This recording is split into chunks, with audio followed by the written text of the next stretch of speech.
टिक्की वाली।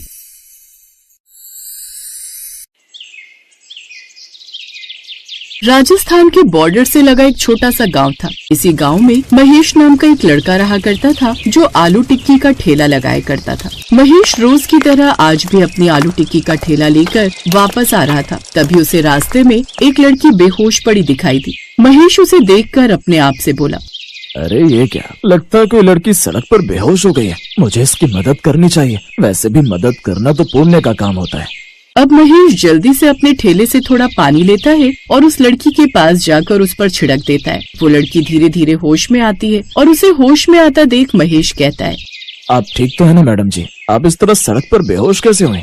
महेश की बात सुनकर वो लड़की फूट फूट कर रोने लगती है। उसका रोना देखकर महेश को उस पर बहुत दया आती है और वो उससे कहता है, अरे आप ऐसे क्यों रो रही हैं? आप चिंता मत कीजिए। आप बताइए आपका घर कहाँ है? मैं आपको आपके घर छोड़ देता हूँ, पर आप कृपया करके इस तरह रोइए मत।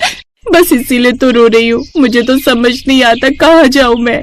क्या मतलब है आपका? मैं कुछ समझा नहीं। मेरा नाम किरण है।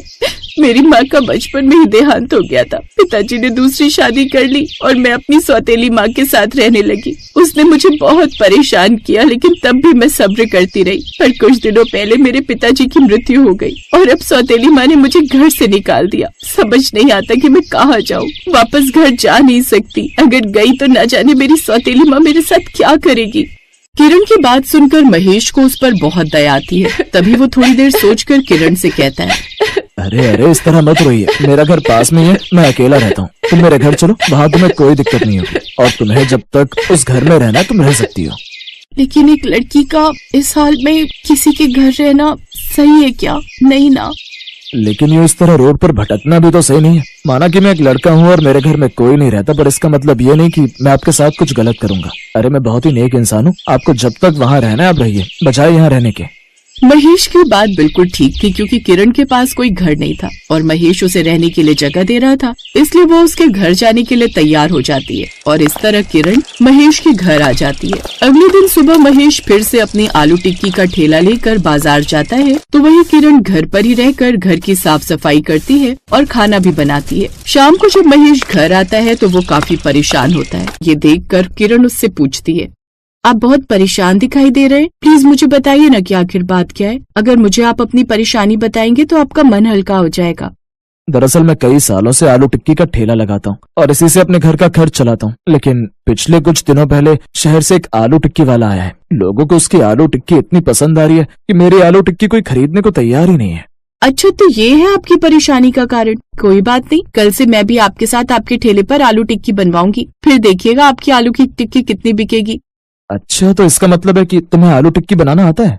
जी हाँ, राजस्थानी आलू टिक्की बनाना आता है मुझे। दरअसल मैं राजस्थान से ही हूँ ना, और मेरी माँ बहुत अच्छी आलू टिक्की बनाया करती थी। मैंने उन्हीं से सीखा था बचपन में। जब भी मैं आलू टिक्की बनाती थी तो सभी लोग खाकर कहते थे कि इसमें मेरी माँ के हाथों का टेस्ट है। लेकिन शायद मेरा और मेरी माँ का साथ ज्यादा समय के लिए नहीं था, इसीलिए वो मुझे छोड़कर चली गई। पर कोई बात नहीं, मैं हूँ ना। अब आप देखना आपकी बिक्री कितनी होती है।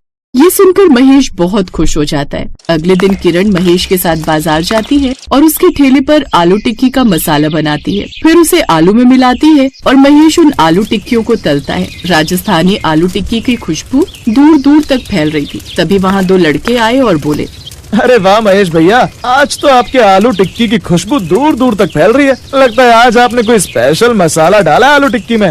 हाँ भाई, ऐसा ही समझ लो। आप खाकर देखो कि मेरी आलू टिक्की कैसी बनी है। ये कहकर महेश उन दोनों लड़कों के लिए राजस्थानी आलू टिक्की लगा देता है। वो दोनों राजस्थानी आलू टिक्की खाते और महेश की बहुत तारीफ करते हैं। दूसरा लड़का कहता है, महेश भैया, आज तो आपकी आलू टिक्की खाकर मजा ही आ गया। इतनी स्वादिष्ट आलू टिक्की तो मैंने आज तक नहीं खाई, यहाँ तक कि आपके ठेले पर भी नहीं।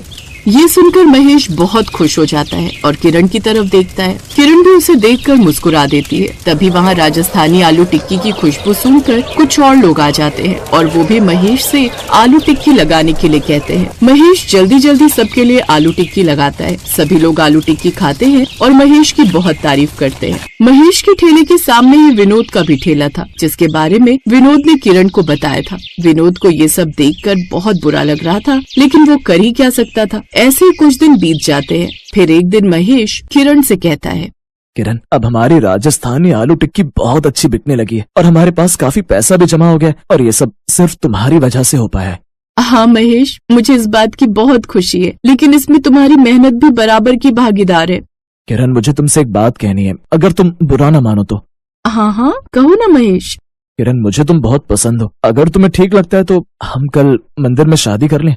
किरण महेश की बात सुनकर मुस्कुरा देती है। अगले दिन महेश और किरण दोनों मंदिर में शादी कर लेते हैं। उसके बाद दोनों अपना ठेला लेकर बाजार जाते हैं। तब महेश किरण को एक बोर्ड देता है जिस पर लिखा था राजस्थानी आलू टिक्की वाली। ये देखकर किरण बहुत खुश हो जाती है। तब महेश कहता है, आज के बाद ये राजस्थानी आलू टिक्की का ठेला तुम संभालना और मैं तुम्हें बाहर से आलू प्याज मसाले ये सारी चीजें लाकर दिया करूंगा और फिर तुम्हारी मदद भी किया करूंगा। आज से इस आलू टिक्की के ठेले की मालकिन तुम हो।